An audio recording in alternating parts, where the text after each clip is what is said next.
హైదరాబాద్ లో ఉచిత కన్సల్టేషన్ మరియు స్క్రీనింగ్ కొరకు ఎవిస్ హాస్పిటల్స్ ని సంప్రదించండి. Hello everyone, I am Dr. Ramakrishna. I am consultant cardiologist at Apollo Health City, Hyderabad. ఇవాళ అసలు అంటే బీపీ అంటే ఏంటి దాని గురించి కొంత తెలుసుకుందాం. చాలామంది బీపీ మీద చాలామంది అపోహలు ఉంటాయి. Especially the youth younger generation పాపులేషన్కి చాలామంది చాలా అపోహలు ఉన్నాయి. ఎందుకు ఈ అపోహలు, అసలు వేసుకుంటే ఏంటి, వేసుకోకపోతే ఏంటి అనేది చూద్దాం. సో నార్మల్గా అనేది బీపీ అనేది 120 to 140 వరకు నార్మల్ రేంజ్లో ఉంటుందండి. అప్పర్ది, లోవర్ది 60 to 80 అనేది normal. If BP more than 140/90 in more than 2 or 3 occasions, అంటే ఇట్లా రిపీటెడ్గా బీపీ ఎక్కువగా ఉంది అంటే డెఫినెట్గా మందులు వాడడం, కానీ మందులనే కాదు, అందరూ మందులు వాడాల్సిన అవసరం లేదు. కొంతమందికి ఎస్పెషల్లీ పర్సనేజ్ ఒబేస్ ఉన్నారని, వెయిట్ ఎక్కువ ఉన్నారనుకోండి, వెయిట్ తగ్గితే బీపీ తగ్గుతుంది. మన డైట్ లైఫ్ స్టైల్ బాగాలేదనుకోండి, దాన్ని మార్చుకుంటే కొంత బీపీ తగ్గుతుంది. సో ఇవన్నీ చేసిన తర్వాత కూడా బీపీ కంట్రోల్ అవ్వడం లేదు అంటే డెఫినెట్గా మందులు వాడుకోవాలి. వాడుకుంటే ఏంటి, వాడుకోకపోతే ఏంటి అన్నది చూద్దాం. సో మందులు వాడకపోతే ఏమవుతుంది? సపోజ్ మీరు మామూలుగా ఉన్నప్పుడే బీపీ 140, 150, 160 ఉంటుంది. మీరు ఏదైనా బాగా స్ట్రెస్ఫుల్ సిచ్యువేషన్కి వెళ్ళినప్పుడు కానీ, నిద్ర లేకపోతే కానీ ఈ బీపీ అనేది సడన్గా 200కి అంతా షూట్ అయిపోతుంది. సో ఇలా షూట్ అప్ అయినప్పుడు ఏంటి, మన బాడీ బ్లడ్ వెజల్స్ అంతా కూడా 120, 130కి మాత్రమే అవి ట్యూన్ అయి ఉంటాయి. సడన్గా ఒకేసారి బీపీ 200కి వెళ్తే సడన్గా బ్రెయిన్లో బ్లడ్ వెజల్స్ అనేవి రప్చర్ అయిపోయి బ్రెయిన్లో బ్లీడింగ్ అయ్యే అవకాశం ఎక్కువ. సో ఇలా చాలామంది చిన్న వయసులో వస్తున్న వాళ్ళు చాలామంది, ఎందుకంటే ఈ లైఫ్ స్టైల్ డిజార్డర్స్ అనేవి ఇంకా చాలా ఎంతకుముందు అంటే 40 సంవత్సరాలు పైబడిన వాళ్ళు, 50 సంవత్సరాలు పైబడిన వాళ్ళకి మాత్రమే ఇవి వస్తాయి అనుకునేవాళ్ళం. కానీ ఇప్పుడు చూస్తే ఇప్పుడు ట్రెండ్ ఏంటంటే ఈవెన్ 35, 25 years, 30 years వాళ్ళు కూడా బీపీ అనేది చాలా ఎక్కువగా ఉండడం, అన్కంట్రోల్డ్గా ఉండడం, ఇలాంటి వాళ్ళు చాలామందిని చూస్తూ ఉన్నాం. సో బీపీ వాడుకోకపోతే ఏమవుతుంది అంటే ఈ బీపీ అనేది ఎక్కువ కాలం హై రేంజ్లో, అంటే మోర్ దెన్ 150 or 160 అలా ఉంటే ఇది బాడీలో ఉన్న ఆర్గాన్స్ అన్నిటిని డ్యామేజ్ చేస్తూ ఉంటుంది.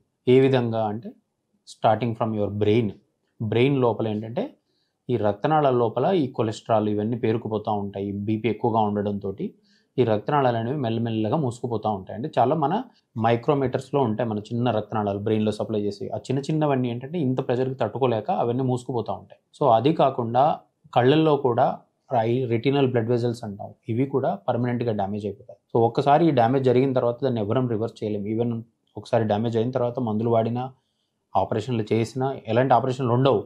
ఒకవేళ ఆపరేషన్లు చేసినా కూడా దీన్ని మనం ఈ కంటి చూపును అనేది మొత్తం నార్మల్గా తీసుకురాలేము. సో ఈ కన్ను ఒకటే కాదు, హార్ట్ మీద కూడా చాలా ఎఫెక్ట్స్ చూపిస్తుంది ఈ బీపీ అనేది, అన్కంట్రోల్డ్ బ్లడ్ ప్రెషర్ అనేది. సో ఇంకొక ఇంపార్టెంట్ ఆర్గాన్ ఏంటంటే కిడ్నీ.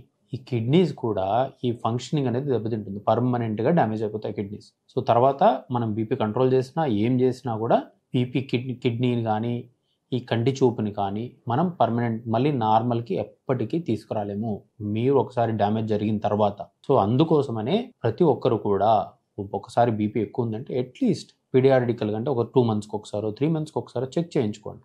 చాలామంది ఏం చేస్తారంటే చిన్న వయసులో ఉండేవాళ్ళు, ఎస్పెషల్లీ 30sలో ఉండే యంగ్స్టర్స్, కొన్ని రోజులు ఆ బీపీ ఒకసారి ఎక్కువ వస్తుంది, తర్వాత కొన్ని రోజులు టాబ్లెట్లు వేసుకుంటారు, కొద్ది బీపీ నార్మల్ రేంజ్లో వస్తుంది, వాళ్ళంతటి వాళ్ళే ఆపేస్తారు.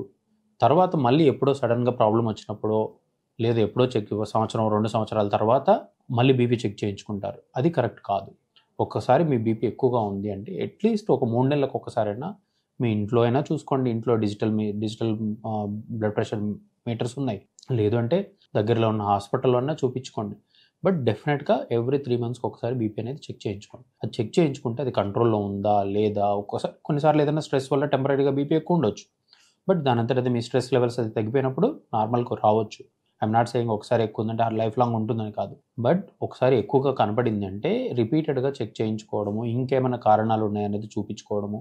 కారణాలు ఏంటి, ఎవరికైనా కిడ్నీ ప్రాబ్లం ఉందనుకోండి, వాళ్ళకి బీపీ అనేది కంట్రోల్ ఉండదు, మన మందులు వాడినా కూడా కంట్రోల్ ఉండదు. సో ఎందుకంటే కిడ్నీ నుంచే చాలా హార్మోన్స్ ప్రొడ్యూస్ అవుతాయి, వాటి వల్ల బీపీ ఎక్కువగా రావడం. సో ఏమైనా రివర్సిబుల్ కాజెస్ ఉన్నా కూడా మనం వాటిని ట్రీట్ చేయొచ్చు. సపోజ్ చిన్నవి, మీకు స్లీప్ స్టడీగా లేదు, లేదంటే రాత్రిపూట బాగా గురకబెడుతున్నారు, దానివల్ల కూడా బాడీలో ఈ సింపథెటిక్ యాక్టివిటీ అనేది బాగా ఎక్కువ అవుతుంది. సో దానివల్ల కూడా మీ బీపీ అనేది ఎక్కువగా ఉంటుంది. దాన్ని మనం వెయిట్ తగ్గడం కానీ, లేకపోతే ఆ స్లీప్ యాప్నియా ఉంటే దాన్ని స్లీప్ స్టడీస్ చేయించుకొని ఆ బైపాప్ అనే సిపాప్ అనే మెషిన్ వాడితే కూడా బీపీ కంట్రోల్ అవుతుంది. సో నాట్ ఓన్లీ మందులేనే కాదు, ఇలా చాలా కారణాలు ఉన్నాయి, చాలా ఇంకేమైనా కారణాలు ఉన్నాయో చూసుకొని వాటిని ట్రీట్ చేసుకుంటే మందులు లేకుండా కూడా బీపీని కంట్రోల్ చేయొచ్చు. ఒకసారి బీపీ కనుక 160, 170 ప్రతిసారి రిపీటెడ్గా ఎక్కువ వస్తుందంటే మాత్రం వీళ్ళు కంపల్సరీగా మందులు వాడుకోవాలి. మందులు వాడుకున్నకు చాలామంది ఏంటంటే 100లో ఆల్మోస్ట్ 20-30% పీపుల్కి బీపీ ఉంటుంది. బట్ దాంట్లో కూడా 20-30%లో ఓన్లీ 15% పీపులే మందులు వాడతారు. ఆ మందులు వాళ్ళలో కూడా కొంతమందికి బీపీ అనేది కంట్రోల్లో ఉంటుంది. ఎందుకంటే ఏదో ఒక టాబ్లెట్ వేసుకుంటున్నాంలే కంట్రోల్లో ఉందనుకుని వాళ్ళు ప్రిజ్యూమ్ చేసుకొని వెళ్ళిపోతారు. సో నాకేం సిమ్టమ్స్ లేవు కదని చాలామంది అడుగుతూ ఉంటారు. అన్లెస్ బీపీ అనేది ఒకేసారి షూటప్ అయితే తప్పితే పెద్దగా సిమ్టమ్స్ తెలియవు. సో ఎవరైనా సరే బీపీ అనే డయాగ్నోస్ అయితే మాత్రం కంపల్సరీగా మందులు వాడుకుంటేనే మంచిది.